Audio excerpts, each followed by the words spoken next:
Hi there, I'm Harry, and I'd like you to imagine that you're playing a video game. A bad start, I know, where you're on an island and you have to solve puzzles by drawing lines on various boards. It starts with simple line mazes, but once you're set free from your initial confines, you venture along the beaten path and start seeing these strange symbols. You realise that these symbols are based around different semantics, the lines being used to separate two colours, for example, or perhaps you have to draw a line that passes through certain points. Next up, the lines are mirrored. Then these white mirrored lines are given colour. They have to pass through the correct coloured dots. The puzzles get more and more complicated, and then the second line disappears. It's still there, you just can't see it. For this puzzle, you have to imagine where the second line is going to be based on the movements of the first. This moment right here tells you everything you need to know about how bad the witness is. Okay, let's break down what you actually have to do to solve this puzzle. Let me explain my reasoning here. The second invisible line is always going to do the opposite of what your line does. If the first line moves left, then the second line will move right, etc. So this one is actually quite easy. Down 1, right 1, up 3, then all the way to the end. So we go up 1. Oh, by the way, this video is gonna spoil the witness. Like all of it. Anyway, sorry, where was I? Up 1, left 1, down 3, and then all the way to the end for our first line. Simple enough. What about this one? How would you go about solving this one? It's a bit more complicated. I know that I need to draw the line as if it's been mirrored on the other side of the board. That's pretty easy to figure out. I just draw the original line as if it's the second line, then work from there. What's not easy is actually doing that, transcribing the solution so it works the other way. And that's why, for this puzzle, I cheated. That's right, I opened up Paint and flipped the original blue line. There it is, easy puzzle, I solved it. Not only did I solve it, but I skipped the arduous work of remembering the path I drew for the invisible line and then mirroring it on the board onto the next one. Now, Harry, you're gonna have to run that one again because that is disgusting. That is unforgivable. You committed a gamer crime. That's the worst kind of crime. You've cheated at a video game. You've used a tool outside the game to give you an advantage. No wonder you don't like the witness. You've ruined it. Okay, hold on. Before you burn me at the stake, allow me to explain. In my opinion, this is intentional. Me doing this is not a bug, it's a feature. Have a think about where the challenge is. It's not in the actual solving of the puzzle, the challenge is you figuring out what you actually have to do. The challenge of the witness lies in deciphering the semantics. I hope semantics is the right word. I didn't actually check. Look, after you finish this set of puzzles, you move on to the desert. I mean, you can do the game in whatever order you want, but let's say you move on to the desert. These puzzles have you glean the solution from the glare of the sun off the monitor. Knowing that this is what you have to do for the rest of the game is about the most fun you'll have. Because there's a very large elephant in the room here. It's huge. It's like Clifford the Big Red Dog, but like for an elephant. So going on like the square cubed law, this elephant shouldn't physically exist. It's not possible. That's how large this elephant is. The concept of the witness, the core idea, isn't very good? Sorry, I don't know, it just seems a bit arrogant to me. There's no way you can have that many ideas from drawing lines on a grid that can really reach any kind of potential. Let's take this idea, light reflecting off the monitors. What can you actually do with this? Well, I'll tell you what you can do with this, right? You can turn lights on and off to give different glares. You can move the monitors around at different points. Remember, this is where the only challenge of the witness lies, figuring out what the game wants you to do. So how do you make a sizable number of puzzles with this idea? You make it as obtuse and as tedious as possible.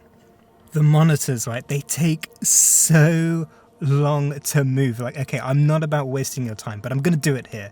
I'll keep an eye on the analytics and hopefully learn my lesson, but I'm gonna make you experience just how long it takes to change the water up, okay? Watch.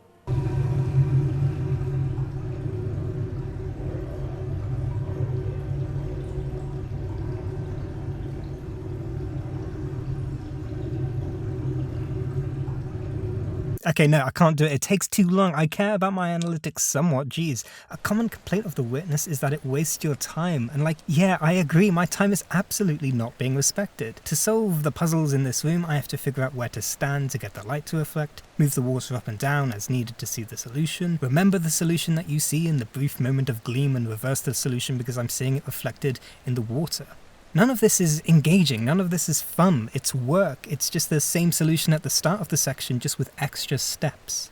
With a few exceptions, you can apply this to every single puzzle in The Witness. Instead of being designed from a place of challenge, it's designed from a place of deliberate obfuscation. A puzzle game is about having tools in your toolbox, a portal gun or a laser redirection cube, and having the proper understanding of these tools to reach the solution. The Witness is purely about assembling the toolbox. The application of these tools is largely derivative, being obtuse enough that you'll be doing much of the work outside of the game. Here's a question.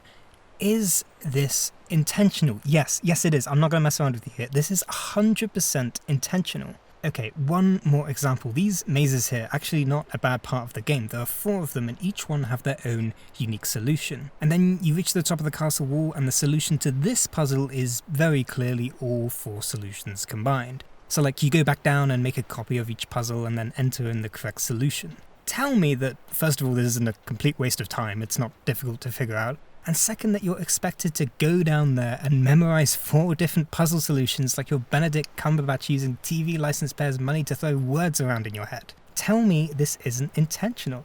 Hell, you even have this happen at the end where the boards literally break, they don't cooperate with the player. This is absolutely intentional. The Witness wants you to get out the pen and paper.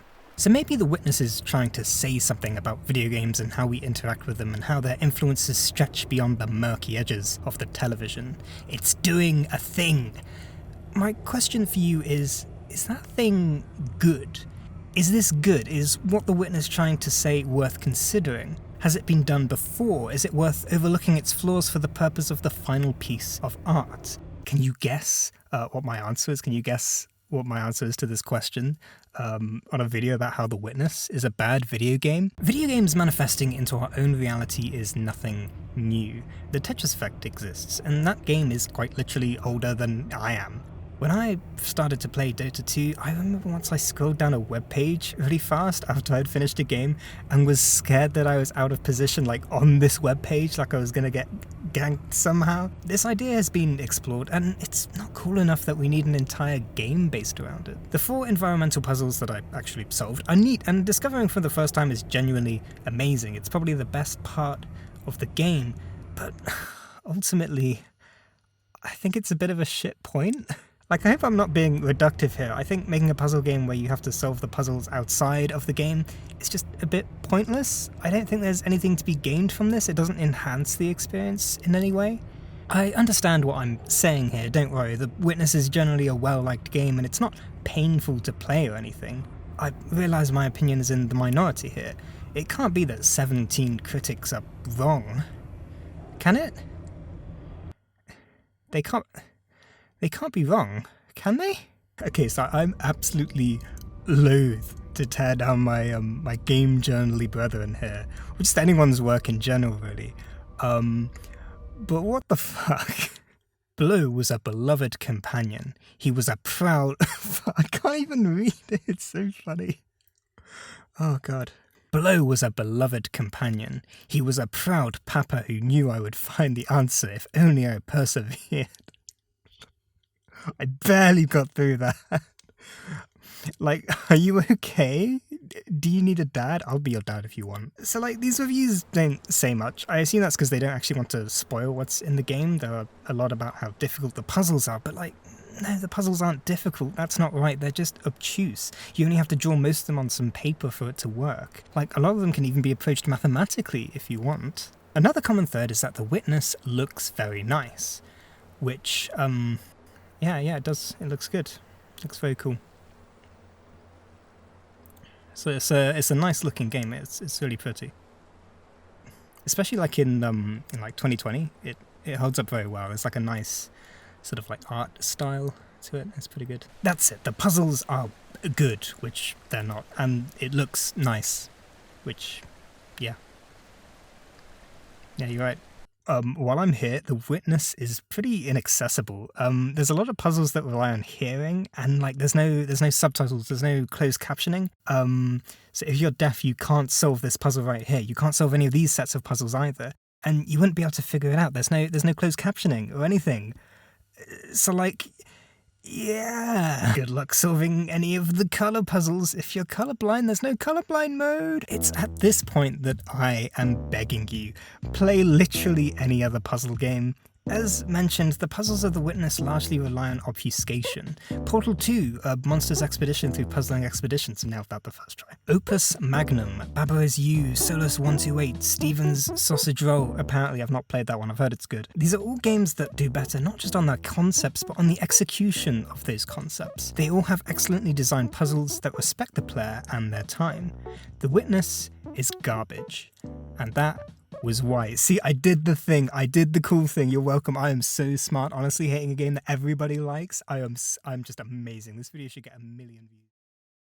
Hello. I hope you enjoyed whatever that was. I would like to say this isn't in like the script. I'm not mad. I don't know why. It just sounded like I was already mad. I'm not mad. If you like The Witness, obviously that's fine. And there's definitely some good parts about it, and I can see why people would like it. But hopefully you can see why I don't. Anyway, yeah, that's it. Thank you for watching this mental breakdown of mine. You can subscribe, I guess, if you want. If you want to see a video about a puzzle game that's actually good, you can check out my video on Return of the Obra Dinn. Thank you for watching that one, by the way. Video Games Are Bad is also a website you can visit. That's it. That's all I've got. Goodbye.